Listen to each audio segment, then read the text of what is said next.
Please note, for maximum picture quality, it may be necessary to adjust the tracking control on your VCR.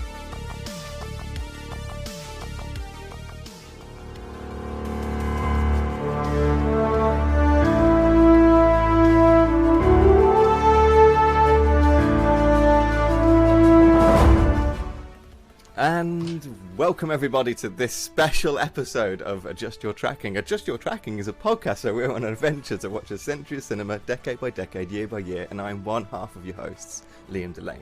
And with me right now is... Oliver Jones. And of course our friend... That's me, Brandon. Yeah, Brandon. You are a friend. I did Brandon. mean you. Friend! I am a friend. I assumed you meant me, and I don't have a last name anymore. I'm like Prince. The reason I said that is because your name on the Zoom just says Brandon. What would your symbol be, Brandon? That's a great question. Let me get back to you on that. I have to get to my PR team. And yeah, okay. What were we doing? Probably something really bad. We are. We're here today in a kind of a special episode. It's not a normal episode. We're just kind of wrapping up the 1970s miniseries that we just finished. Because we did this last time. We kind of give out these Trackie awards, but we like to kind of just do an episode where we just kind of take in what we watched and talk about the films that we kind of selected for this miniseries. Talk about the 70s a little bit as well. It's nice to, it's nice to wrap up, I think, anyway. I think so too. And it kind of gives us a little kind of break between miniseries, and just to kind of put a bit of a full stop on it, or a period, or whatever you call it. Period. That's an American thing, isn't it? Period Yeah. for me. Put a period on the miniseries. But it sounds weird when you say it. Yeah, English people can't say it. Yeah, you sound really wrong. So I say just stick Full with stop. stick with your truth. Yeah, live your truth and say full Put stop. a full stop on the miniseries. Yeah. And before moving on That to sounds much I better. just punched the microphone stand and that hurt.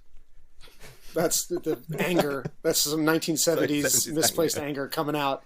Yeah, So like, just like a... we headed Go ahead. into the 1970s a bit haphazardly, I would say, in my opinion.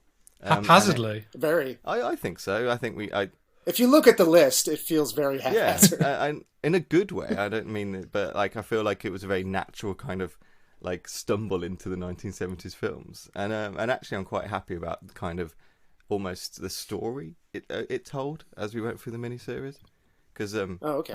we managed to kind of very easily push through this idea that the early parts of the 70s are still doing these much smaller, cheaper films, and it just gets more bombastic as the kind of decade goes along. Yeah, more Up heightened until and... more heightened, yeah, more kind of like elements of like blockbuster culture. So the kind of crash where we hit like Sorcerer, where they're spending so much money on a film that they can't possibly recoup it, and the kind of the 70s resets a little bit into the 80s. But you get the elements of like modern cinema coming into the end, and we did Superman obviously right to the end, which the start of superhero films that's still going on now. Mm-hmm. It's a good point. That's a good thread. And they're still using that Probably template right. for like the origin films, pretty Yeah. much, aren't they? Still to this day. I know Wonder Woman was very explicit Well, yeah. in basically being the Well, same Iron film. Man, Same film, Spider-Man, Batman Begins, they're all kind of aping off Batman that Begins film. especially, yeah. Batman Begins totally just went and said, "We'll do this." Like that first hour. That's of because Superman was- is that's a good movie. Mm. It is a good movie. It's a lot of fun. It's a good movie because Margot Kidder's in it. Oh, she's so Oh, good in it as I well. finally heard the song version of a poem. Oh, did you? I'm very glad it's not. Is it really as bad as we thought it would be? You read my mind. Do you know what it is you do to me? Don't know who you are. Just a friend from another star. That's probably my least favourite moment of that film anyway. Yeah. But, do you remember that, Brandon, where she kind of does a poem when she's flying with Superman for the first time? Nope. It's very cringeworthy. Really weird. The flying scene goes on for so long, and she's reciting a poem about flying. I've watched that actually twice, bizarrely, in the last, I don't know, whatever it was, 4 or 5 years. Once with you, Ollie, when you were doing fundraising. Yeah. And then again with I remember that. my daughter. Yeah, my daughter got into superheroes eventually because obviously her generation Will do. Yeah. are saturated into it. So we watched this film together. She enjoyed it a lot, and so did I. And I don't remember, somehow have erased that from my mind anyway. That's for the best. Yeah. Yeah. Well done, Well me. done, you. Thank you. And so anyway, because it's been like what 3 weeks since we last recorded, because you guys have been really busy. Shooting music videos. So can you tell us a little bit about that? Was that released this week, I think? Yeah, so I mean, I've been working for the Psychedelic Porn Crumpets for quite a while now, like about 2 years now. This is my sixth or seventh video for them. Like, you'd think they'd get someone else to do their videos for them, but nope. Don't moan. So I'm not going to moan. But the last video, I was really overwhelmed, and like, because before I'd pretty much done everything. I'd shoot it, animate it, composite it, edit it. But this one, like, it was full on stop motion, so I got overwhelmed and phoned up Brandon. I was like, "Help me, please. You're my only hope." And so he joined on the team of two. And then in September, they called again and saying, "Oh, how about, do you fancy doing the next two videos in claymation?" And I said, "Sure." And apparently I learnt nothing from doing the first one, and we had the same amount of time to do it, and I tripled the amount of locations, characters, shots. Yeah. It was just insane. And very stupid. Yep, very stupid. Yeah, I honestly did not physically recover. I'm not kidding, until this morning. Yeah, so We finished 6 days ago. Oh wow. Yeah, so I was yesterday. I spent all of yesterday in bed, and I had a headache, and my neck was stiff. I couldn't keep my eyes open because my body had just shut down. Exhaustion. Yeah. Yeah, just absolute sheer for 3 exhaustion. weeks. I'm not even kidding. I was doing 9 a.m. till 4 a.m. in the morning just to kind of make sure I cover the load. So we've got to, when we do the next one, we've got to really kind of figure that shit out. So it's not going to kill us, because I ain't getting any younger. More locations, more figures, more action. I think we're going to tone down the locations. Actually, I think I kind of want to slow the pace down just for kind of more, to make it a bit more cinematic, I think. But we'll see. We haven't even heard the song yet, so it probably is like super fast and heavy. It does dictate it a little bit, I'm sure. Yeah. It has less so on these two in a lot of ways. Like the videos they're edited to the song and stuff, and obviously we do take the vibe of them for inspiration to a certain extent. But the band really had, like, particularly for the first one, actually for both of them, sorry, they had a narrative in mind that's sort of like a little short story that could have been made without the song entirely. So they're not entirely hand in hand, I guess. That must be really rewarding, though, for you guys to do something that is like just making little mini films. It has been. I mean, it has been. It's been very difficult, but they're a lot of reward. It's been very rewarding. The nice thing about this one is, though, because the first video had like a hook that she's like basically a cannibal and eats, like, essentially is Willy Wonka. She eats him alive. And then that was kind of the hook for that video, where it kind of goes from this cute and cuddly thing. I mean, it just goes a little bit darker, where she starts eating the cookies and stuff, and there's a bit of blood and stuff. But then it goes full on Dario Argento kind of fucked up when she starts to eat the guy, and then she ends up shrinking and going inside of him and wearing his body as like a it's like a second skin. And then I was thinking, oh, we haven't really got a hook for this new idea. And then so I thought, oh well, the hook could be is that he's fighting all these giant monsters. At the end of the last video, she's like drank the magic potion that makes a giant. So why don't we have him in the third video face off against her? So that was the kind of, and they seem to love that idea, and so that's pretty cool. And it's nice to see that people are kind of going, "Oh, it's a shared universe. It's the Psychedelic Porn Crumpets cinematic universe." I was gonna say that I watched the video yesterday, I think it was, and I was just reading the YouTube comments, and people were really excited about the fact that it tied in at the end. Like they recognised the character coming back in. People really were hyped for that. That's that was cool. Nice. That was. I was pretty worried that people weren't going to catch it, actually, because it is pretty quick when she pops up at the end, and I had to. Me and Ollie actually didn't even have time to discuss this, honestly, but I'm the one that edits it at the end, so the timing of that more or less comes down to me. Sure. And for that particular segment, I kept extending the shots of her on the screen just to make sure, just to make sure it's cool. In the hope that people could see it, because at first it was quite a bit shorter, and I thought that's such a weird little reference, and it's on the screen, and it's all kind of the style of the screens in this music videos are quite blurry and pixelated. Yeah, and it's like stuff, an old so Game Boy. People Screen, might, isn't it? yeah. So people might not catch it. So I was actually worried about that from my point of view, and I'm glad that it seems to have worked. Yeah, awesome. I'm glad you guys are happy with it. And the new video, it kind of got like I took like a Lobo-esque character from it, didn't I? Yes. Yeah, so we were just like, we want to do a dumbass 90s comic book kind of like just over the top kind of silliness. Lobo was an actual specific reference that would be correct. Good. That we talked about. Yeah. No, I liked it a lot. It was a lot of fun. I couldn't remember as usual. I couldn't remember his name. Sure. So I said to Ollie, "What's that one like dickhead that shows up in the Justice League cartoons with the cigar and the bike?" But yeah, yes. It was Lobo mixed with the guy from Venture Brothers. What's his name? You know, Brock Sampson. Yeah, the bodyguard. And also Dog the Bounty Hunter. Sure. Yeah. Sure. That was an excellent reference on your part, actually. So yeah, awesome. Should we get into it? Yeah, let's. Well, Ollie, did you want to wrap up what you felt about the thread of your 70s films? Liam has his take on it. What's yours? I mean, like, the 70s is like the last. I don't know if it's the one decade that I know like quite well. Because like when you start to get to the 60s and 50s, I don't really know those as well.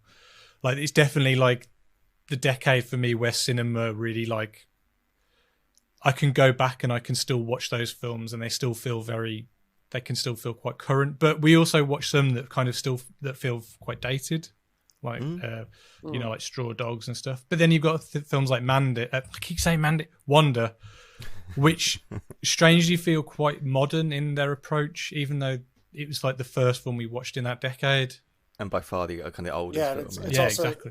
It's also quite dated in some ways. Yeah, but at the same time, I see what you mean. But like, it was very revolutionary, I think, and it kind of because it got lost in time and no one kind of really saw it for like several decades. But no, I mean, obviously there's a lot of rape. There's a lot of right. Thank you. Women don't really seem to factor into the films very much. No. Like, you know, we tossed with the idea of doing a Best Supporting Actor and Actress award, but I think if you look at it, there's like 3 supporting actresses, which is pretty nuts. Yeah. Which wouldn't fly nowadays. You couldn't do that. Well, you wouldn't because it's stupid. I more wouldn't do it, I would say, because it's just not fun. I mean, you can. I mean, there's, you know, there are like, you know, movies that are mostly female cast or mostly male cast if it's appropriate, but if you're doing a movie where, you know, it's across multiple locations and different places and there's lots of people in it, you would be a little bit more egalitarian about it if you were making it today in today's climate, not because of pressure, but because that's just more realistic. Yeah. But like, I think we watched some great films, and I think there's only 2 that I kind of didn't particularly like all that much. Yeah, but like, same. But yeah, I think ours might differ though on the films that we may have disliked. Do you think interesting? Do you think like the reason you know the 70s as the last period is kind of because that's like our parents' generation? Maybe, and our age. So like films they've showed us. So like when we were really young in these films feel ancient to 20-year-olds. Yeah. But like when we were like growing up in the late 80s and 90s, that 70s films would be on the TV. So it's kind of like an era we probably still feel kind of a bit of a connection to, I guess, as well. I kind of don't, I have to say. I haven't seen a lot of 70s films. I know the 70s filmmakers very well, but I mean, it was quite easy to do 10 films I haven't seen from the 70s that were kind of quite iconic. Right, yeah. So, I mean, you know, there's Godfathers and stuff like that, but like, and Jaws and things, but I think most of the 70s I didn't know as well as I thought I did. I could probably agree with that as well, though. It's the same point. Well, I guess that segues into something I did want to, like a technical note I wanted to make. So we're handing out our like little awards for the 10 movies in the main timeline. Yeah. Mm-hmm. Yeah. 70 through 79, not including the special episodes. But I have seen some of these before. Like the point of your podcast is you watch movies you haven't seen before, which is really cool. I think that's a good hook there. And you're handing out awards on all 10, but I thought I've seen Fist of Fury, Badlands, and Barry Lyndon before, so I'm just going to take them off. I'm gonna not count them. towards my awards because in keeping in the spirit with the spirit of your podcast, that makes sense. And then it kind of kills two birds with one stone because I'm sure we're going to get to this in a bit. But like Barry Lyndon and Badlands are in just a different category of cinema to every other film on the list. So they would pretty much walk away with almost every single award. So this allows taking them off. They kind of are in my one, almost. Like, yeah. I think. But they would. I mean, they should, obviously, frankly. But because I'm disqualifying them for a sort of good reason, that means that I can highlight some other good stuff in the series. That's cool. I like that a lot. That's awesome. So we should get to first awards. What should we do first then? What was I think you start with like a small one first. Right? Do you want to do best mumble performance? Okay. Now, how about we hold on. Why don't we do the normal ones first and then the silly ones second? Okay. And then, except for best film, save that to the end. So best facial hair first. Let's start with best actor. Most miserable? Okay. Best actor. Let's go for best actor. What have you got, Ollie? Mine was a toss-up between the two, and I'm still finding it hard to decide between the two. But I'm going to go for Martin Sheen in Badlands. But okay, cool. But very close second is Bruce Lee in Fist of Fury for me. Because he completely both of those performances just captivate the screen anytime they're on the screen. And I just think Martin Sheen, just because I think he had a little bit more to do, maybe, I guess, but well, I went with Bruce Lee. It's a more interesting character. Yeah, like dramatically. That he's I went with Bruce Lee though. I have to say. So if you went Martin Sheen, I went Bruce Lee because, as you say, that you can't watch that film and not just walk away with the idea that this guy just dominates that film. It couldn't be any other actor doing it. I just feel like else, we were robbed of so many great years of Bruce Lee performances. Yeah, it's just such a shame. We were. I'm kind of glad I can say that now. So, whereas before I didn't know definitely. Bruce as well. So I rewatched. I wasn't able to rewatch Barry Lyndon. I guess I could have, but I didn't. But I've seen that quite a few times. But I did rewatch Badlands just this week on Thursday. Oh yeah. Just because it's quite short, and I know it. I think I'm almost positive we watched it in film school. Really? But yeah, I agree with you. Martin Sheen was incredible in it. I mean, all of it was incredible. But yeah, I agree with that choice, Ollie. He's really great. But because both of those are off I probably, if I was being serious, would say Bruce Lee as well for the same reason Liam just did.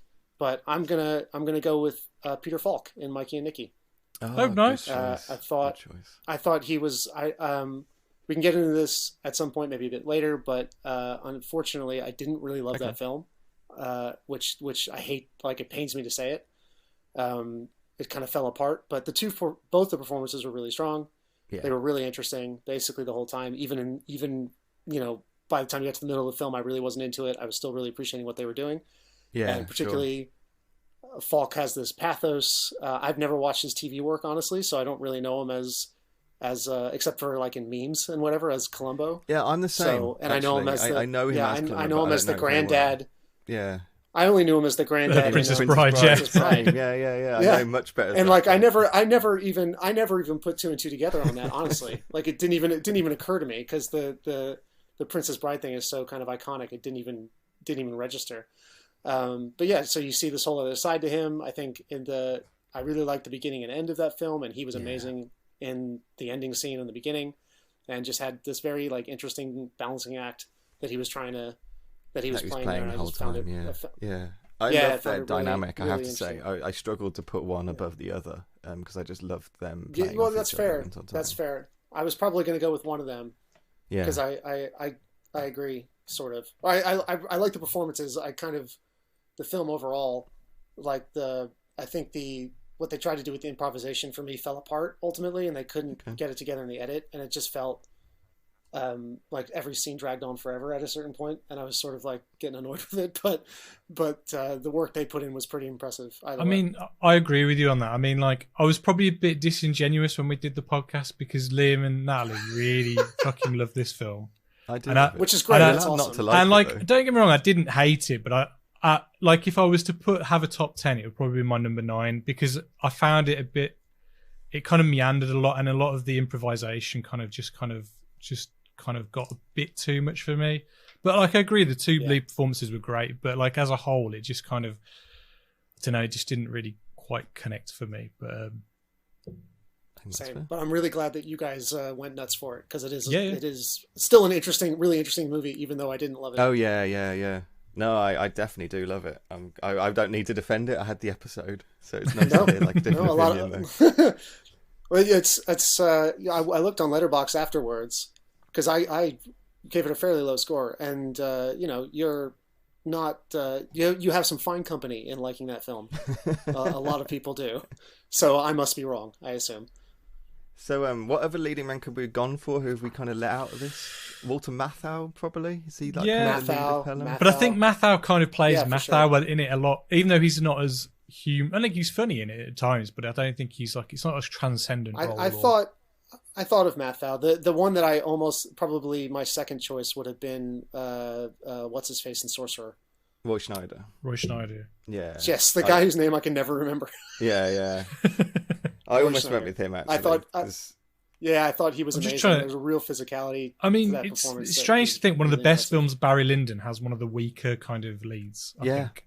Yeah. Yeah, no, I never would have thought of. Everyone knows that performance is weak sauce. It carries the film enough, yeah. but it's a weak performance. It is like. Yeah, I think it's better than. It's fun. Like it's almost like a film nerd meme that the film is a masterpiece, but he's kind of lame. Yeah, sure. I actually don't think he's that bad. I think he's fine. But he's not the reason you watch. I mean, if you look at the other ones, so you got Straw Dogs. I mean, it's just Dustin Hoffman being Dustin Hoffman, and then you've got Time After Time, which is intensity to it. He carries the film. If it he's not bad in it. I think the film would be lesser than it is. Like, and even I don't like the film, but it would have still be lesser. Like, and then Time After Time is kind of like a bit of a. Not a comical performance, but it's definitely like a heightened kind of. It's not in the same kind of category. Exactly, yeah. So what have you got for Best Actress then? I went for Barbara Loden. Oh, cool. I mean, again, it's kind of like it's not a massive list, to be honest. Yeah, no, no. This one was a lot easier to narrow down. If you look at it, it's what's her name from Badlands? What's her name? Sissy Spacek. That's the kind of I was juggling between her and Barbara because Sissy Spacek's performance, I think it's better than Martin Sheen's performance in it. Ooh, wow! I think they're both great. Yeah, I think she may have won the Oscar for that actually, or at least she got nominated. But like it's I can see why, and because it's told from her narrative as well, and it's her point of view. I think it's kind of there's only four lead actresses. Is that well? Right? I mean, Probably. To be fair, it probably is deserved for the girl in I Spit on Your Grave for the amount of shit she had to go through to make that film. I mean, yeah. Camilla Keaton, Buster Keaton's niece or whatever. Which I didn't even know. That's it's insane, isn't it? It really is a bizarre anecdote in film history. And you could watch this film silent and get the whole gist of it without answers. Yeah, that's a good point. That's a very strong point, actually. I prefer it silent. Yes. The noise in that film is just... And I guess Susan George in Straw Dogs is the lead of that. Oh, I guess so.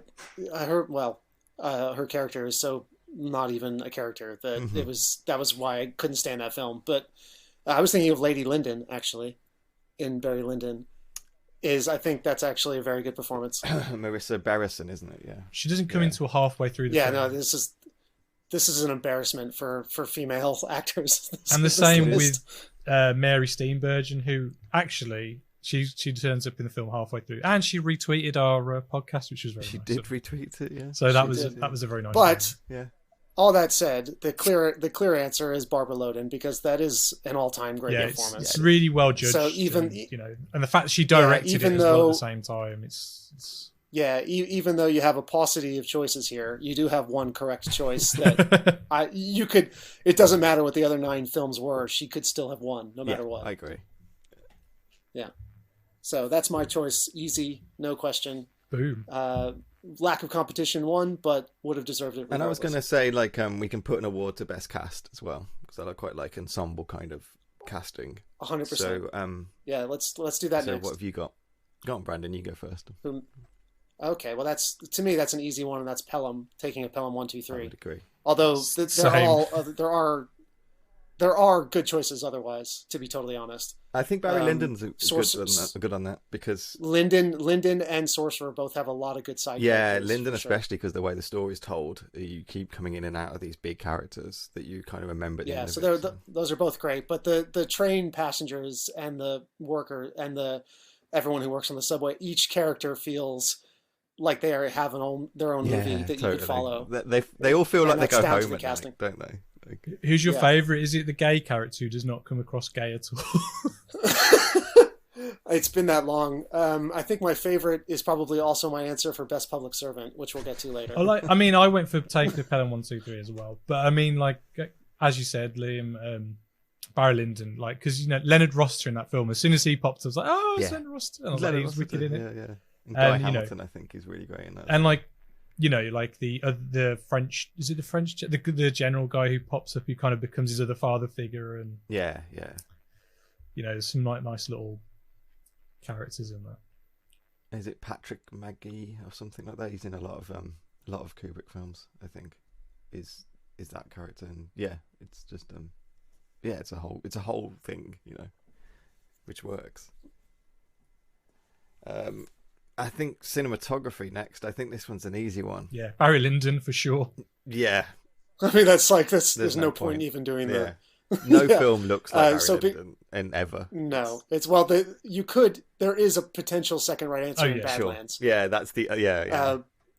And that is a contender, and obviously, but Barry Lyndon's one of the best films that's ever been made in terms of cinematography. That's It's just John not even Alcott, fair. just for the record. Yeah, and like Yeah. But because I took that off my yeah. list, this is one of the reasons I did it, because what's even the point?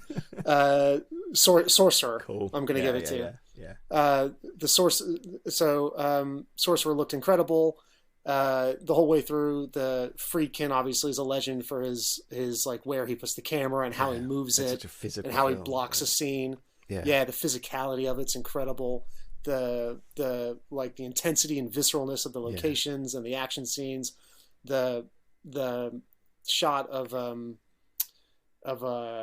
Schneider. Oh, in that kind of like that walking, deserted red desert. Kind of, yeah, and like when he comes out of the darkness and the mist or whatever, holding the thing and walking and falling over. I mean, that's incredible stuff.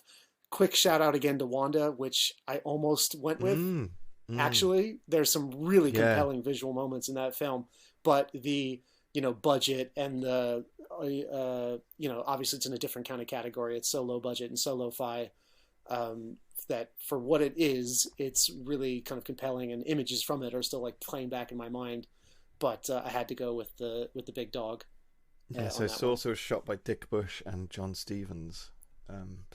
Yep. And like Sorcerer, it's just the on-set shooting of that is just fucking ridiculous, and I can't believe they shot it when you're watching it. You know, I can't believe they did it. It's insane. So yeah, like the cinematography is just amazing in that film, and what a job! It really is pretty great. There's a lot. I mean, you have the best maybe ever in Barry Lyndon. You have one of the best easily of the 70s in Badlands, and then you have Pelham and Sorcerer, which are both great looking, and then you have like interesting indie ones in Mikey and Nicky Straw Dogs. Well, I mean, there's a lot of invention as well. Like, so obviously Malick used those like NASA lenses, so we could get those like super like. Lyndon, and then Pelham, they kind of used the way they treated the film before they even shot, like in the end, so they could kind of get more light into the shot, so like they exposed it already. So there's a lot of kind of invention in the cinematography era there, I think, as well. And even as you say about Wonder, like low budget, but they're really stretching for stuff. They're going for it. They're not just boring setups. They're actually kind of trying to push for like a cinematic feel to it. They are, and it's cool. It makes me wonder. The bit where they're just hanging outside the car and there's someone flying like a toy aeroplane or whatever. Yeah. Was that just because someone was actually doing that on there and they had to deal with it, or do you think she wrote it in the script that? Who knows? That's what's so like compelling about films like that, is you can't even, the line is so blurry. But it works from a narrative point of view. Oh yeah, totally. Kind of escaping and stuff. Yeah. So yeah, who knows? I'm hearing a quick pause. Everybody, you're gonna have to cut this out. I'm hearing a lot of like buzzing. Oh, now it seems fine. It's gone. Now it's back. Now it's gone. This is top tier suspenseful pod. This is like the truck on the bridge in Sorcerer. That bridge scene is insane. The bridge scenes are weird because so Roy Schneider, they seem to get across it fairly simple, and then as soon as the Sorcerer truck goes through it, it's like hell on earth. I mean, that can happen. Some people are lucky. And it's some strange people that aren't. the final the sorcerer, the truck blows up before the other truck. It's you'd think it'd be named after the truck that kind of goes the furthest. That's one of those weird choices that I like Yeah. because it doesn't really make any sense, and you have to like sit there. And I try think to the one about thing it. we forgot to mention on the podcast is that it was a remake. Like, You did, and that kind of pissed me off. we both knew it, and we just failed to mention it. You should totally watch Wages of Fear. It's equally incredible. Isn't it controversially a remake? Doesn't Freakin' How do you refuse mean? to say that it's a remake? Really? Or Because it's something? almost the Isn't same. there something really weird like that? Or is he I'm just not trying to sure, say it's an but adaptation of the original source material, so it's not a remake? Is that what he's trying to say? Yeah. Oh, is there a Yeah, I book? think There's so. a book, yeah. So they are really similar. I saw Wages of Fear a long time ago, so I could be remembering it wrong. But there's basically two differences that pop out in my mind. Is that I'm fairly certain Wages of Fear doesn't have that very long intro explaining where the characters came from. Right, No, yeah. But I could be probably wrong. doesn't. Yeah. Doesn't but have I don't think it Tangerine does. Dream either. It doesn't have the score. Well, no, like aesthetically it has differences, but even the direction's not. It's different because Clouseau and Friedkin are different Yeah. directors, but they're doing mainly the same thing. And Wages of Fear has this amazing sequence where someone like drowns in oil, Oh, wow. which I'm shocked he didn't Yeah. put in Sorcerer because it's visually just incredible. Anyway, recommend that. I was planning on hating Sorcerer because it's a remake of a French movie, but I couldn't. I couldn't. can't hate It was too much. It was too much Yeah, fun it to is. watch. I couldn't hate it. Yeah, I couldn't hate it. So as much as I basically, wanted to. it's a second adaptation of the book that I fair won't enough. try and pronounce. People do say it's a remake. It's just Wages of of the Fear. It's just 1953 Wages of film Fear. Wages of Fear, but Freakin' actually disagrees with that, and I got a feeling he didn't watch Wages of Fear. I think that's why. So that's Well, the first credit at the end is a dedication to Clouseau, the director Sure. of Wages of Fear, but like which is I think is very cool. Actually, to be fair, that's a nice thing to do. Anyway, this wasn't a Sorcerer episode. it's a tangent. So what was the next one? It's a tangent. Sure. I Should we think go s- for best location? Yeah, okay, because mine's easy. If we're talking Sorcerer. Yeah, My mine's best location Sorcerer. was Sorcerer. Like. Oh, okay, interesting. Okay, so yeah, this is a category I wanted to do. It was best use of location shooting or best location because I noticed a trend in your 10 picks, excepting I guess I don't know, excepting really none of them actually, that all of them shot on locations like Yeah. really. I was specifically thinking of Barry Lyndon and Badlands, because I hadn't seen Sorcerer. Fist of Fury doesn't count. Take that out. Sorry. But then I watched Wanda, and it has this amazing, all these Wanda's on amazing location things stuff, in yeah. coal country, Yeah. in Pennsylvania coal country, which are and Nikki's incredible. all Uh, location, like Yeah, in Mikey and Nikki's all in Philadelphia, Philadelphia, and all Yeah. these like crappy bars. yeah, Pelham is sort of on location, sort of not, in the subway car. sure, You can even say Time After Time in San Francisco, but whatever. Yeah. And Straw Dogs in Cornwall uses that location quite well. Yeah. A part of me wants to go with Wanda again, because of how like alien and insane the coal mountains look yeah. in that movie. But obviously, you sort of have to go with Sorcerer again. Well, I just think or like with Wonder, it kind of goes all over the place, doesn't it? So it's like not. But the thing is with Sorcerer, for the majority of that film, it's just you're just in the thick of that jungle terrain, aren't you? And it's just so like on top of you. It's just kind of all encompassing, isn't it? And it's just really Yeah. intense. And I just think it's just makes it feel really hellish in there. Yeah, it Totally. does. It adds to it. And that, as we were saying, I can't believe they shot it in location as much as it is. Like, you can just tell it would. I just can't imagine them. I can't imagine shooting that. I can't imagine it was a nice shoot. I can't imagine any of the crew were happy. No. with it. It was a famously nightmarish shoot actually. That's kind of what's the Ridley Scott? No, is it Ridley Scott? No, it's James Cameron with the shoot for Aliens, and he was so pissed off with the London crew because they kept on complaining and pulling up union kind of rules and stuff like that. We're But finishing at the 5:30. See you later.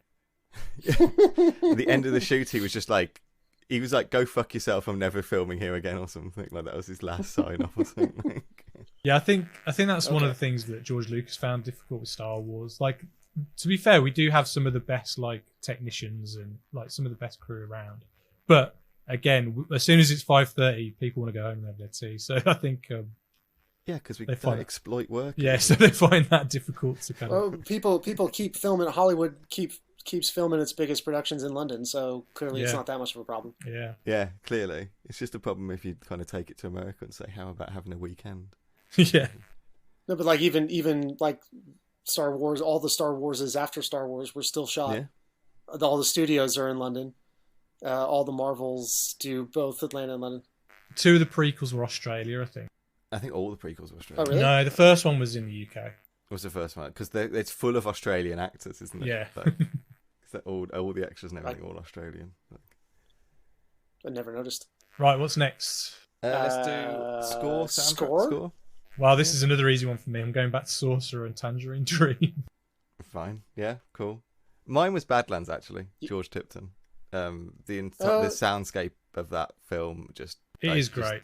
I've been thinking of it ever since, basically. So But again, I think for me, like Undead. Barry Lyndon's got a great score as well, but a lot of it's like is already existing music, isn't it? So yeah. I think it all is, isn't Yeah. it? Yeah. So I think so. but I think the way Kubrick uses existing classical music is again one of his trademarks. But I was saying Badlands it's is like pretty incredible. is like existing music as well for some of it, isn't it? So like the It main is. thing- Yeah. I can't remember the composer now, but the German Glockenspiel guy. music and stuff. Yeah. I didn't know that. Didn't he write music for the Nazi Party or something, Liam? Is that correct? Oh, probably. A lot of people did. won't put them against Well them. done. Yeah. For me, this one was between Sorcerer or Pelham, and I went with Pelham actually. Yeah. Oh, nice. Yeah, sure. So I really enjoyed that funky ass horn based '70s kind of vibe. Although the Tangerine Dream and Sorcerer was wicked as well. Yeah. What shall we do? I quite like this one. This was best mumble performance. So you know those kind of performances. Like, Okay. I give this. This is the kind of like the True Grit performance. The like The Nick Nolte Award. the Nick Nolte Award. Yeah. Like best But performance. like this when didn't he's seem speaking. didn't seem like a particularly mumbly marathon here. Not particularly, but there was one. There was one I just remembered that I wanted to kind of shout out for me. I know. Okay, well who was that? I can't. I didn't take the time to look up the character actor, so I'm doing really good at this. But it's the recruitment guy in Wonder, the guy she speaks to at the kind of like coal office, who just kind of he's like just mumbling down to himself with a whole scene. Who feels like he wasn't an actor. It feels like they stumbled into. You that mean the kind guy of that thing. he gives us some money? Yeah. That's that guy. that's who I was my pick. Yeah, that was my favorite. I couldn't remember that. I couldn't remember that scene at all. Do you not remember? It's just after that long tracking shot of her walking through the coal, and then she walks up and she sees this guy who's like shoveling coal, and she asks him for some money. He's like, meh, meh, meh, meh. He talks about everything under the sun before giving her money. Like, I don't remember that. I remember the walking bit very clearly. That's one of my favorite shots of the series for sure. I don't remember that scene at all. So because of that, I had to improvise because I couldn't remember anybody who was particularly mumbly. So I want to quickly shout out, not particularly mumbly, but the interesting line readings of Mary Steenburgen, who I wouldn't say was sort of, she just sounded high the whole time. yeah, In a really like charming and fun kind of way. So She's it's not like that I a couldn't lot, understand though, what isn't she was she? saying. I guess she must be. So it's not that she didn't like enunciate at all, but it definitely was like a unique line reading choice. Put it that way. Yeah, okay.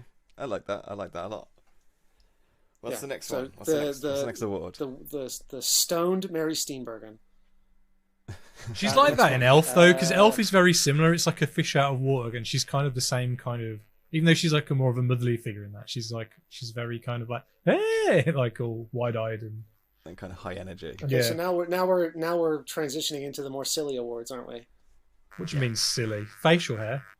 Well, let's. Okay, let's you do want to do facial that one? hair Go then, for it. As Ollie keeps. That's 70s. So the 70s is famous for its facial hair. Although you go these for it, Ollie. films, a lot of clean-shaven people. Yeah. I was going to say the same actually. Wasn't that wild? It wasn't that wild, no. Toss up between 3 for me. It's either between Mr. Okay, Dennis in Wonder, Yeah. Okay. the Okay, yeah. villain guy in Fist of Fury. Oh, Doesn't he have Yep. one? The one he kind of like Yeah. does the... He's enormous. And Peter Vaughan. And I kind of want to give it to Peter Vaughan just because it's Peter Vaughan. So I'm gonna... I had Peter Vaughan in my list. Yeah, I did. Well, who's Peter Although Vaughan? he's the guy in the father, the elder states, the older villain. Oh, The okay. villain, It probably is him. I actually forgot about that. I was going to go with Mr. Dennis in Wanda, though. In my head, the villain of Fist of Fury is probably my real answer, if I'm honest. Yeah, that is great. I forgot about that one. That's a really good one. Mr. Dennis is the most It's a really snivelly over the top. kind of character in all of these. He's the films. worst. He's the He's worst. just- I hate he's that just guy. horrible. I hate him so much. His bomb is hilarious though. He makes Yes. Oh, the bomb Yeah, is the hate best that thing in guy. the world. I'm gonna maybe watch Okay. that. I think. I was gonna say, shout out to the cops in Sorcerer. I think they have great facial hair. They all have this kind of great, kind of almost South American facial hair. I thought that's very good. And Right. obviously, And also shout out to Pelham. Yeah, Shout the out to fake disguise mustaches in in Pelham. Like, yeah. Yeah, for sure. For sure. Should we do most horrible protagonist? Okay, horrible. Yeah. I've got miserable. Miserable, horrible, shittiest, because the 70s are also known for following main characters who are just absolute garbage. Just garbage humans. And we have quite a few here. I gave mine to John Cassavetes for garbage human. And I don't know. Same. I'm now regretting it. Same. I did the same. Okay, good. Okay. Yeah, he was miserable. Yeah. I gave mine to Dustin Hoffman just because he comes across as a bit of a cock in that film. He's pretty lame. I mean, the character in Wanda is awful. Barry Lyndon is awful. Martin Yeah, Sheen's Barry a sociopathic killer. He's terrible. You kind of like Roy that's Schneider's probably just balance. Well, that's what's so interesting about the film. But Roy Schneider is like the sniveling garbage criminal. Yeah, Roy Schneider was the Uh, one I was thinking of as well. Like, but even like Yeah, he's the terrible. whole I guess cast the- of Sorcerer, like the French guy. They're just terrible. They're awful. They're all Yeah. awful. But yeah, I went with Cassavetes. He was the character I wanted to shut up the most and just punch the hardest Sure. throughout the film. And you He get was the whole just- I kind mean, of he's- thing in the that's middle when he goes to his girlfriend. Oh, that sex scene, but- yeah. Oh, that's just the worst. Oh, I'm changing my answer. He's meant to be. Cassavetes. And you slowly start peeling his character away. And even though they're best friends, he's such a shit friend. Like every moment, Yeah, he's like, awful. I'm going He's to make meant you to wear be. my All jacket, of- so So you get Yeah, so shot. they'll Yeah, shoot what a you, yeah. garbage person. Off a day, I hate him. Okay, good. Mikey, the worst. edited by Sheldon Kahn. Any relative of yours? Yeah, Sheldon, Uncle Sheldon, and cousin Michael Kahn. Who Did edits One Flew all Over the of- all of Cuckoo's Spielberg's Nest. Movies. Ghostbusters 2, Yep. Space Jam. Yep. Uh, We're where you get all, your editing chops good. from. It's in the blood. Anyway, next. Next, I wanted to shout out. I thought these films were full of public servants that in the 70s were very Yes. important to our life, but they don't exist anymore. They're all private industry Right. now. They're all gone. They're all gone now. All gone now. So so my best public servant, I'm going to give it to Ned Beatty, as the bus driver in Mikey and Nicky. That was the character I was thinking of. I thought he was wonderful. Oh, good one. Oh, that's a really good one. Yeah. It didn't occur to And, me. you know, starts to fight and everything like that. I like that one a lot. Yeah. Oh, that was brilliant. Oh, yeah, that's a good one. What about you, Ollie? Well, is a police inspector considered a public servant or not really? Yeah. Yeah. So I went Yeah, for definitely. Yeah. so yeah. I went for the police inspector in Fist of Fury. Ah. Oh, nice one. Oh, Nice one, excellent. nice We one, all yeah. have different ones. I thought we were all going to have the same ones. For me, it's got to be my boy Fat Kaz in Pelham. Oh God, yes, Oh, yes, yes. I He is a forgot good- about him. Gotta be He's Fat so Kaz. great. Yeah, oh, How God. could you forget about Fat Kaz, the hero we both need and deserve? Hero of the New York Comic. Goddamn right. I'll fight anyone for Fat Kaz. I love that guy. Yeah, okay, Yeah, and that's he- good. That's good. Those are all actually excellent. Is Fat answers. Kaz the one that he Honestly- floors? Who ends up on the floor, or is No. Fat Kaz the one who works No, down Fat below? Kaz- Is he the one who works That's down the one and who's below? yelling in at the- everyone and gets shot. Yeah.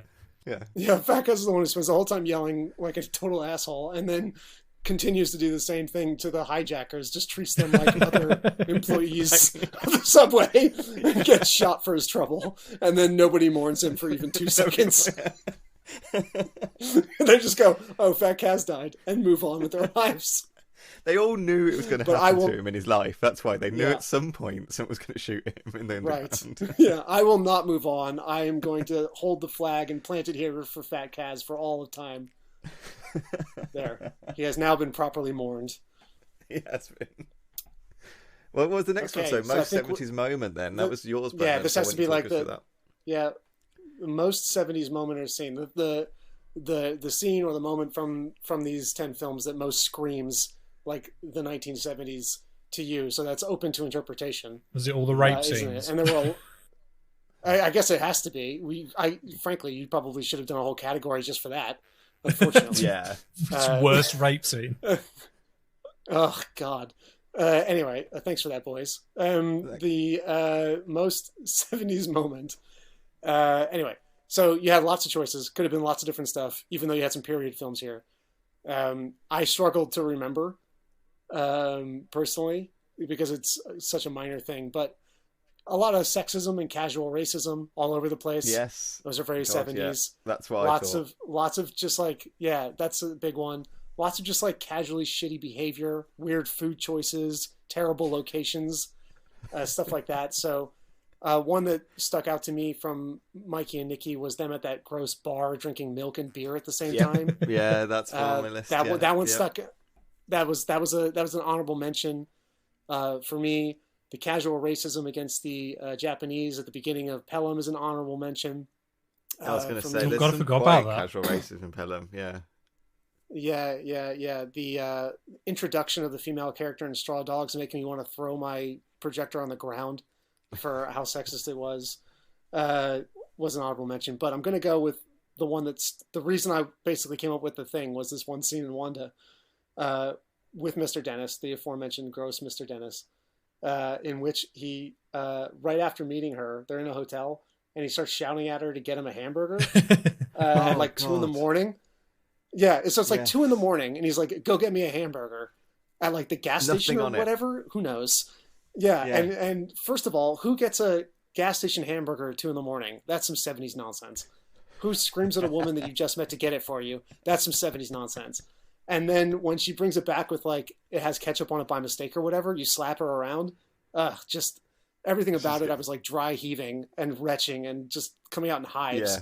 At how gross it was, and it's very 70s. So I'm going to give it to Mr. Dennis being a grotesque pig in Wanda about his goddamn hamburger. That's fair. I like that. Yep. Do you have any thoughts, Al? Yes, just a quick one. It's Emmett Walsh is the bus driver. Ned Beatty is the hitman in Mikey and Nikki. Good point. I'm sorry. Oh yeah. Sorry, Emma. Yes, of course. So my 70s moment is more of like a filmmaking thing, and it's the freeze frame at the end of Pelham. It just freeze frames on. Doesn't it not? It does freeze frame. Yeah, and it's got like that proper like jowly shot of Walter Mack. of Walter Mack. That's a good choice. That's a very good choice. That's strong a choice. really good choice. Yeah, I really like that. Yeah. Mine was actually the Japanese in Pelham. That was mine. Yeah. That was Yeah. a proper thing that was Yeah. in every sitcom in the 70s and stuff. Like Yeah. the Japanese businessmen Completely. you have to entertain and stuff. Like, yeah. Yeah. That's a very strong choice. Oh, Good that stuff. was a good category. I think we've So gone we're through kind of in the big everything hitters now. except So for best director, director really. and film, right? Yeah, so I mean, my best director is really obvious. It's Stanley Kubrick. Like, I of think course. it's hard to not be. Mine. No. Sorry, carry on. No, I was going to ask you. Mine is Malik. To be honest, I mean, for his first film, and it's just insane. And like the cast he got was fantastic. And I think my biggest letdown for Barry Lyndon is the fact that I just think as a director he should have picked a better lead, and I think that may have been forced upon him. Maybe, I'm not sure, but I don't know. I would like to know more about casting. It was a little actually. bit. Is it always the director's kind of responsibility for casting, or should we actually be giving more to the caster?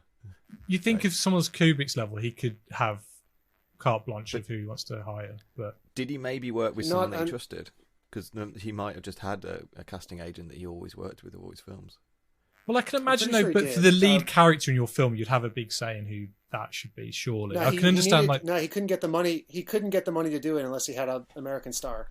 Yeah, but he could have got a So better Barry American Lyndon star. famously, He could have maybe found a better American star, but I think his other choice was even worse. I think the studio was like, "We'll give you the money to do this," because he needed a lot. The only stipulation is you got to put in like one of these three dudes as Barry Lyndon. Right. Oh, so something like that. I don't remember all the details, but it definitely was like a compromise that he had to like come up with to get that ended up with Ryan O'Neal in the lead role. I don't remember all the details that led to it, but there was definitely some friction there and some difficulty in trying to figure that out for budgetary reasons. Yeah, he was a big star at the time. He was a big star because he was in is it Thingy Story, whatever it's called.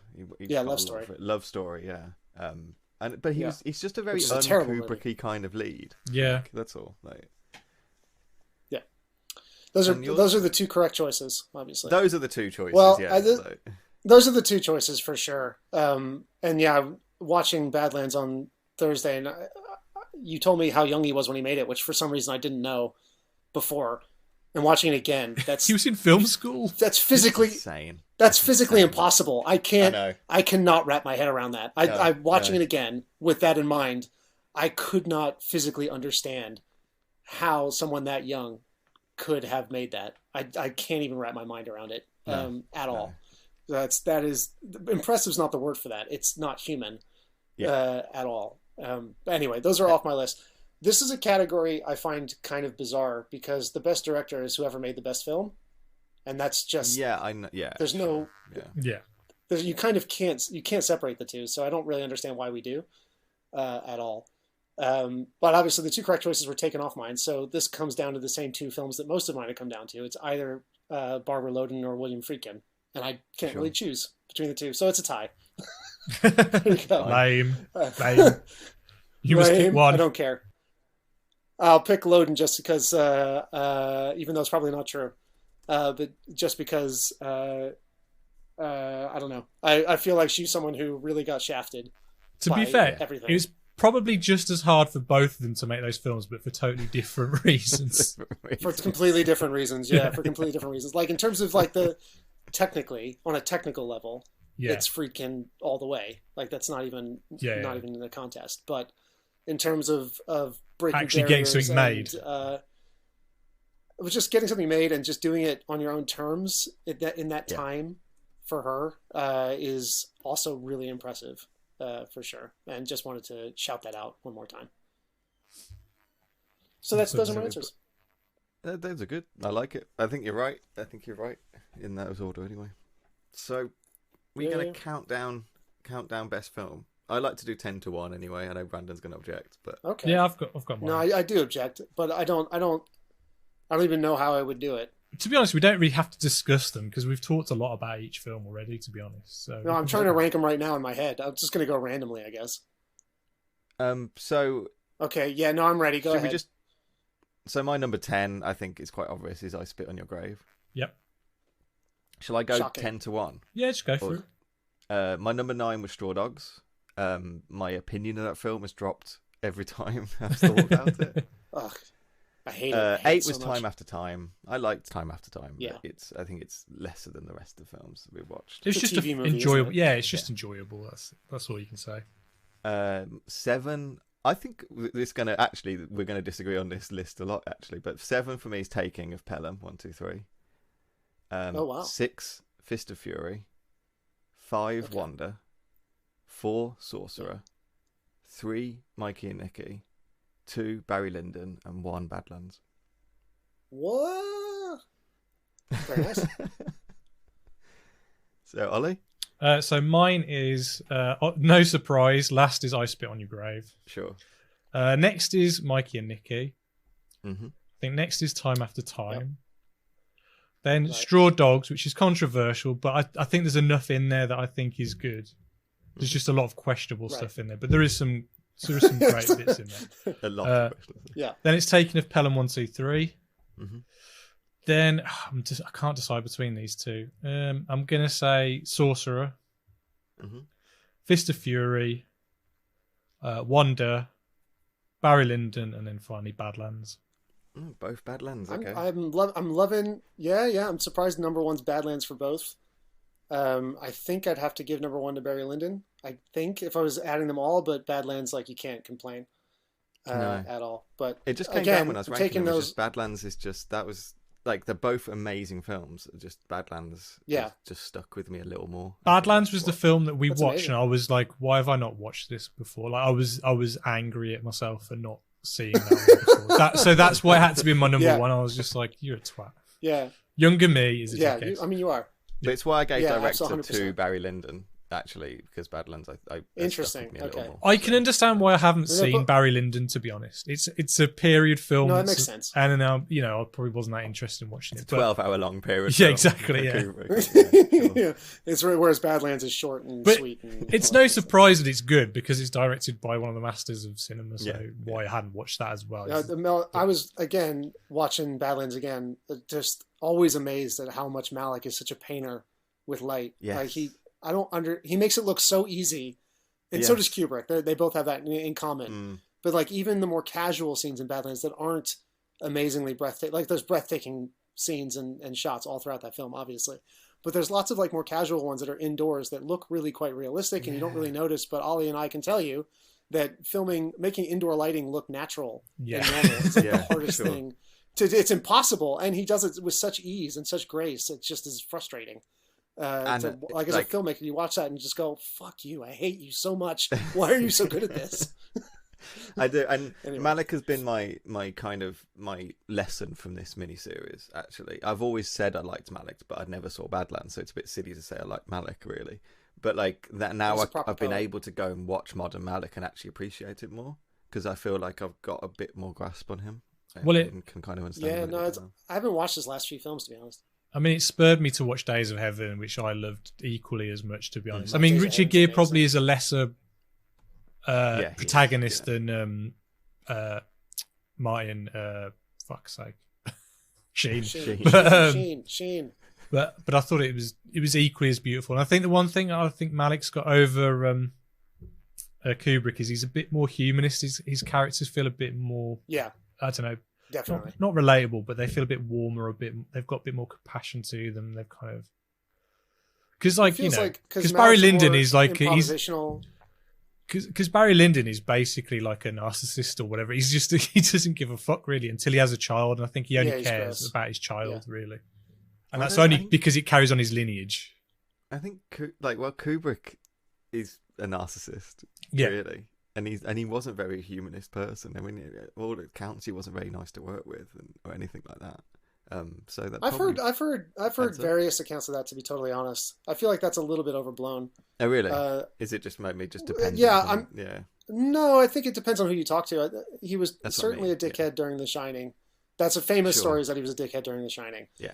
I'm not going to disagree with that at all. But I've heard plenty of other people who worked with him saying he was really fun and it was nice. And yes, it took a long time because he was a perfectionist, blah, blah, blah. 'Cause it's, He wasn't mean. So I think it just depends on who you ask. So I think that those stories about him are slightly overblown. That said, Okay. as filmmakers, he definitely is like Kubrick has a vision and he's going to chase it to the ends of the earth. And he sort of starts a film with that vision very much firmly in mind, or at least that's the impression you get. Yeah. And the fact that he achieves it is what's so monumental about it. Whereas Malick's a little bit more looser and improvisational as a filmmaker. So if you watch, and it gets more so later in his career, so you get to Tree of Absolutely. Life, and the camera's just flying everywhere, and you can tell that they were just kind of like screwing about in the street, like the kids are just playing and they're just capturing it. That's not something that Kubrick ever would do, ever in a million Yeah. years. Like it's And you watch it no, like Night of Cups just- when just even the dialogue has just now just fallen out. Like it's just it's all dropped away to him just filming kind of things, like just setting cameras up and letting people go, really. The thing that always keeps me at a distance with Malick, and less so with Badlands, is I actually generally hate his voiceovers. I hate them in almost all of his films. I find it really annoying. I wish they would shut up. Well, I like the because one they in would just speak for themselves. Days of Heavens because it's got that girl with a really interesting accent. It's either you love it or you Badlands hate and it. Days of Heaven, it works. Yeah, no, in Badlands and Days of Heaven, it works quite well with those stories in particular. Badlands is a great example where the space set character externally doesn't give you very much. Like you don't. If you took that voiceover away, you wouldn't know anything about that character. But then they use the voice, or he uses the voiceover to like deepen the narrative in like short and sharp and smart ways, so that she often would like introduce a scene, tell you what was happening in her head, and then you'd watch the scene play out. That happened a couple of times, and that worked super well. But then by the time you get to the Tree of Life, which most people like a lot more, and I can see why. Personally, I want that kid to shut up so bad when I'm watching that film. I just absolutely hate that voiceover, and I don't like saying anything bad about that film. But I really, really, really like it. Starts to annoy the shit. What's the voiceover? Is there a voiceover in New World? Is it always? Yeah, definitely. There's like 3 versions of that film, isn't there? Yeah, he's like a filmmaker. He's a bit like a Lucas. He can't decide which version is his version. He's like, I wouldn't compare those two filmmakers. No, I'm not comparing, but like such a funny comparison. But you do get filmmakers who they never feel their film's complete, so they have to kind of constantly like. Well, I was moaning about that the other because day he's an eccentric poet. Fucking Francis Ford Coppola won't leave fucking Apocalypse Now alone. Yeah, and like, Godfather it was meant to have another release this year, wasn't it? And they shelved it because of COVID. Well, Godfather 3's got a new version. Yeah, oh God, yeah. Honestly, 99 times out of 100, you can just go with the theatrical cut and call it a day. Yeah. I agree. I don't. If a director changes their mind 10 years later, congratulations, but I don't give a shit. And it's never. I hate. I went into a mini rant about this last time, but director's cuts things really annoy me most of the time because like I think they're just they're marketing shit just to make money. And I think most of the time you're not actually doing anything. The studios certainly are. I mean, you got very rare things like Blade Runner and stuff where there literally was something there, but most of the time it's not even. What I like about Blade Runner is that every version of Blade Runner is good. Yeah. That's what I like about it. If you like Blade Runner, which I do, I honestly, the theatrical cut of Blade Runner is good. The first director's cut is good. The final cut is good. They're all good. It doesn't really bother me. That's an exception, though. I love the fact that when he shot Legend, he shot this sequence with the unicorn, and the crew were like, "Why are you shooting this shot? It's not on the shot list." And he's like, "I've got something in mind." 20 years later on, I'm gonna need this in the back.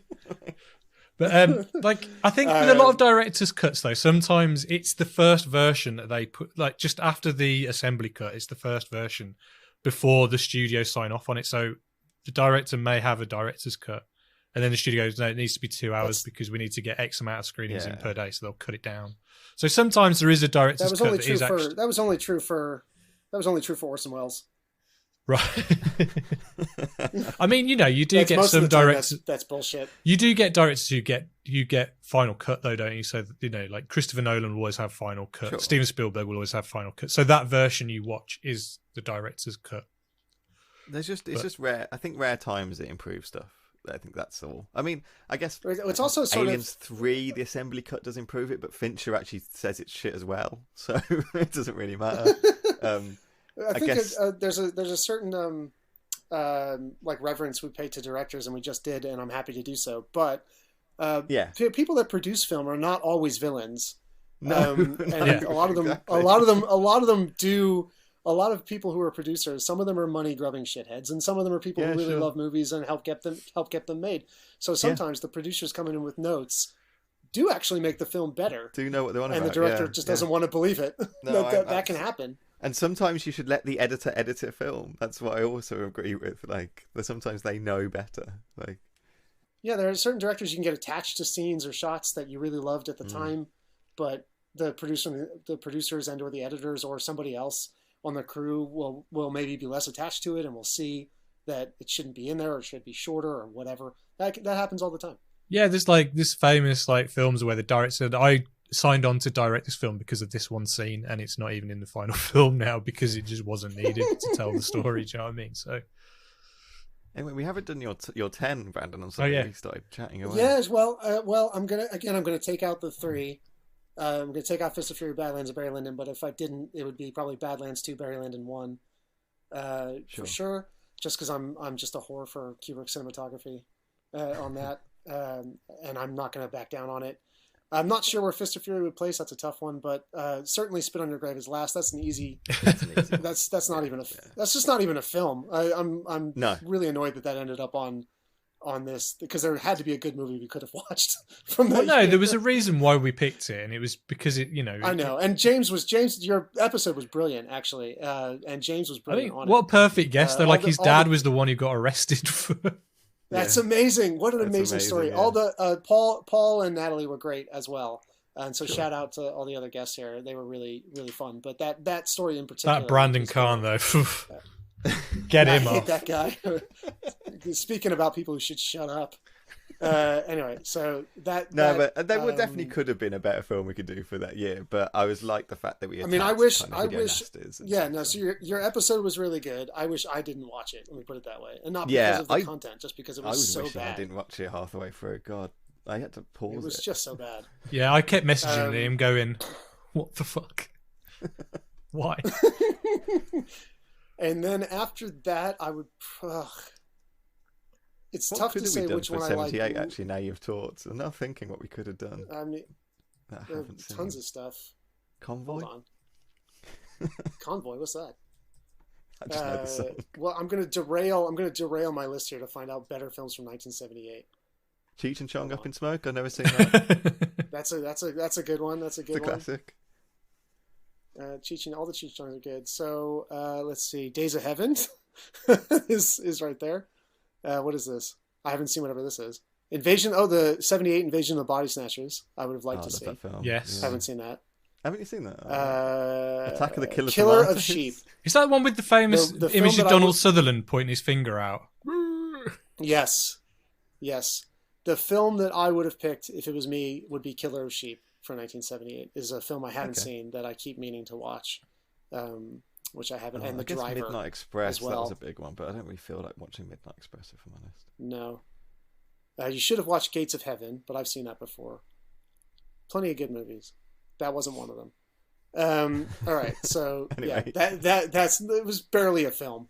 If honestly, I Spit on Your Grave felt like if it wasn't for how vicious the content is, the Mystery Science Theater robots should have been at the bottom making fun of it. Oh, absolutely, yeah. It was absolutely. that level of bad, honestly, And for most of its running it's time. insane that it was one of the biggest films on that release, that VHS. It was ridiculous. It's how big- crazy. Yeah. It's not even worth Yeah. talking about. Like, No. it's not even worth getting angry about because it's so bad. It just doesn't matter. Worth getting angry about because it's actually a well-made movie of Straw Dogs. And it infuriated me while I was watching it. Although Ollie is not wrong that obviously Peckinpah was a really good filmmaker, just a crappy human. Just a crappy the human. last, yeah, like, surely, 10 yeah. Just a really crappy human. The last 10 to 15, the home invasion bit at the end, the last 10 to 15 minutes, where it actually gets to the point. Yeah. And you get all of the bad decisions and horrifically bad philosophies and politics get thrown out, and it's just a home invasion. I think is that's really I good. think great. Yeah, the I agree. biggest problem with that film is that the home invasion, like, surely that should have led from the rape. Like, the rape is just like inconsequential, which you'd think that Or would just be any, like. I don't know. Anyway, there's I a mean, I'm million not saying different that ways you film could play needs that. it, but like, at least if you're gonna have some. That's one of the biggest problems. Yeah. with it, yeah. It's completely pointless. It is. Have that at least lead to It was- something. yeah. Yeah. Well, just his whole like the whole philosophy behind his home invasion is tied up in that, which is like his alpha maleness that he believes all men should have, and if they don't, then they deserve everything that's coming at them. Yes, Is exactly. just saturates the film. It saturates the film in such a way that's so gross that I just couldn't get over it. So call me a snowflake all you want, but it was gross as shit. Him standing up to being a big man and saying like violence will not come into this house, or whatever the famous line. already been is, and there. you think it's already been there, you fucking blind idiot. Like it's not a manly scene. It's really- like, I'm sure Sam Peckinpah didn't think that was an ironic line. I'm sure he didn't at all. Like, No, he actually might have. I don't know. Maybe. Anyway. So it's sort of like, is that my second least favorite, or is Time After Time just because it's kind of so bland? And I don't really know, because it's more enjoyable to watch Time After Time overall. Yeah. Obviously. But the filmmaking in Straw Dogs is still a million times Sure. better. So I don't know how Whatever you rank let's against, put it. Let's call it a tie for those two. Then after that, I'm going to have to go Mikey and Nikki, which again mostly didn't work for me. The bones of a really great movie are in there for sure. The idea is great. There's plenty of great scenes. Every scene that you and Natalie were freaking out about and saying how much you loved it when you said it, I listened to the show. I went, oh yeah, that scene was really good. But while I was watching it, I went, God, I wish they would have cut away from this scene 10 minutes ago. It just feels like the impression I get is that because of the improvisational nature of it, the edit was impossible, essentially. Yeah, because if you're trying to edit Yeah. If you try and edit improv, it is very, very difficult. Period. And she shot a ridiculous and amount of film, just ridiculous. Yeah, so I think that it just all got away from everybody a little bit there, which is unfortunate because there's so much good stuff in it. But my experience of watching it was like, can you please just move along? I get it. Thank you. So anyway, I'm gonna have to go with that, unfortunately. And then after that, what do I have left? After that, Pelham, and then Sorcerer, and then Wanda is the one that I'm most glad that I saw. Awesome. I never heard of it at all. I'd never heard of Barbara Loden somehow, even though I like her husband's films quite a bit. Somehow that whole story just passed me by. And I thought the film, while I was watching it, I was a little bored here and there for sure. That happens with films like that. Sure. So I wouldn't recommend it to like most normal people. I would recommend Sorcerer or Pelham. Those are way more fun, for sure. So if you're a normal person listening to this, watch those instead. But if you like to be punished by your movies and to see things that are upsetting and cheap and weird and eccentric, highly recommend Wanda. Really, I think we lost a proper artist actually with her. Really compelling, really interesting. The fact that she put herself in such a thankless, disgusting role as well, which I thought someone would pick her for most horrible protagonist. It actually was on my list. Yeah, it was. I did think about it. So she's probably my second. Yeah, because she's awful. I mean, she's terrible, you know. And like the film, you could call it very easily. I don't know if she's terrible. She's just pretty useless. Like. No, she's gross, man. She's just really gross. But that's part of the film, and you know what I mean. And she's not afraid to make herself look terrible, which I think is really courageous and a lot. I wouldn't do that. So I find that pretty impressive. I read up about her more. She's from that area, and she grew up around that. So it's not autobiographical, obviously, but it's almost like a mirror life that she could have led had she not been quite as talented or quite as smart or quite as good looking. Maybe she wouldn't have got out of it, and she would be this shitty person living this shitty life. So yeah, really compelling film. Really glad I saw it. There's a lot of the cinematography in Coal Country really blew me away. Reminded me of like Herzog or Tarkovsky a little bit in those shots. So yeah, really glad I saw that. Yeah, it's a great discovery. I was really happy about it. Yeah, for sure. That's my list. That's awesome. There you go. Oh, well, that's good. There you go. Well done, thank you, boys. 1970s. Sorted. And that's the 70s. We've finished with the 1970s. Hey! Never to return. Oh. There are no other films from the 70s. No, I've seen them all now. Well, I mean, I'm looking forward to watching F is for Fate that you guys covered. I need to watch that. You should definitely watch that. Yeah, I don't know. I can't remember what the term is, but now I've seen it, I see references to it everywhere. Right. And then people talk about it more than I realised people did. And I think it's just got a Criterion release or something like that. There's something like that. Okay. And people seem to be kind of up on it at the moment, so it's quite good that we did at the time we did actually. So interesting. Cool. Big fan of that. And actually, Orson will be returning next miniseries. Oh yeah. Do you wanna like do rundown? Do the preview of coming attractions? We're cutting back another 20 years again in our kind of run. I don't know why we're doing it like this, but we are. I quite like that. And then we hop forward 20. And we're doing the 1950s next, and I think it's going to be a really fun miniseries. I think we're at the time period, like Ollie was saying, it's far enough back that I like 50s films, but there's a load I haven't seen, just an absolute ton I haven't seen. So this miniseries is really a big hitter series, I think. Mm-hmm. Yeah, it really is. This one you got like 4 or 5 canon films. Yeah. So I mean, we're starting off. Are you going to say what they are? Or do you?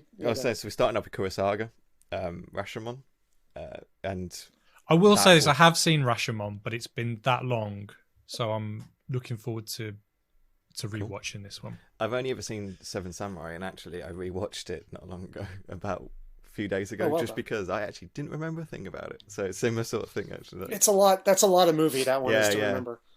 We also we got like John Ford coming up, The Searchers. Mm-hmm. Ingvar Bergman doing Seventh Seal. That's a big one. Very big one. That's a big one. Orson Welles is coming back doing Touch of Evil. but that's a big we're one. looking at kind of French cinema as well. So we got 400 Blows by Francois Truffaut, I think his name was. Truffaut, is it? Yeah, and we got Rafifi as well by Dassin. Nice. I'm wondering. I'm really excited to see what you guys pick as your favorite films of this, because you could go a lot of different. You got.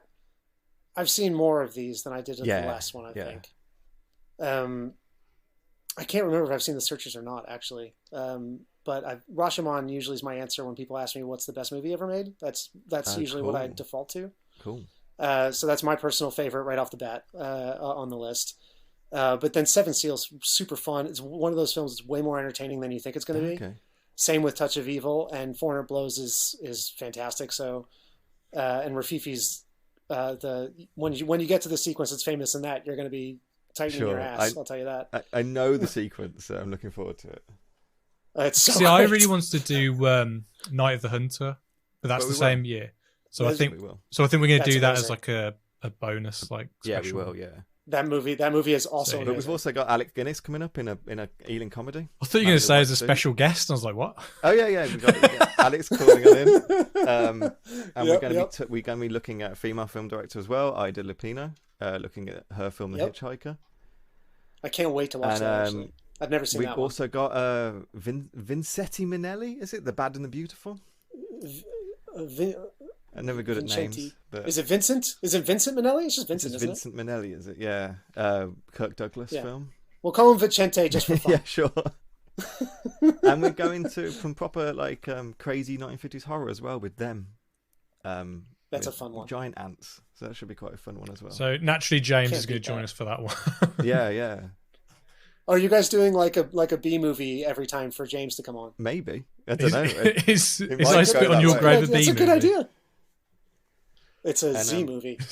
Yeah, hopefully we'll get some. Yeah, so Night of the Hunter, and I think we'll probably do a Hitchcock as well, just because it's the 50s. Yeah. I've seen most of them, so we might have to do a rewatch of a Hitchcock. So I think it'd be a really fun series. Yeah, I can't wait. Yeah. It's just too many good movies, but at least I don't have to watch as many this time. Yeah. You've seen most of them already. Whereas to follow along with the 70s, I had to watch loads. And for this one, I only have to see 4 or 5, I think. So I'm safe. Well, thanks for coming along again. And we'll see you. I think you're coming back for Bad and the Beautiful. So that's one of the ones I have not seen. Really excited about. Minnelli's a really great filmmaker who I don't know enough of. And I'm super excited to watch The Hitchhiker. I saw one of her films, The Bigamist, recently, which is pretty good. Not amazing, but pretty good. Man in White Suit, I don't even know what that is, so excited to watch that. And I'm going to rewatch The Searchers because I cannot remember if I've seen it or not, so I'm definitely going to watch that one. I'm excited to see it. I've never seen any John Wayne. I've never seen a John Wayne film, so that would be my first. He's John great. Wayne. He's another person. He's a garbage human, sure, yeah. great film star. Never tells a lie on screen. John Wayne does. No, he's brilliant. So I guess we'll wrap up there then, and we'll see you next week for yeah, man. All right. That was great. Thanks for listening, everybody. Don't forget, please rate, review, and subscribe on whatever platform you listen to this on. So if that's Apple Podcasts, Stitcher, Spotify, YouTube, all those kind of things. I think Amazon Music. You can always reach out to us on Twitter. We are at AdjustYourTrack. That's with a YR, not a your. And please don't forget, if the picture's bad, always adjust your tracking.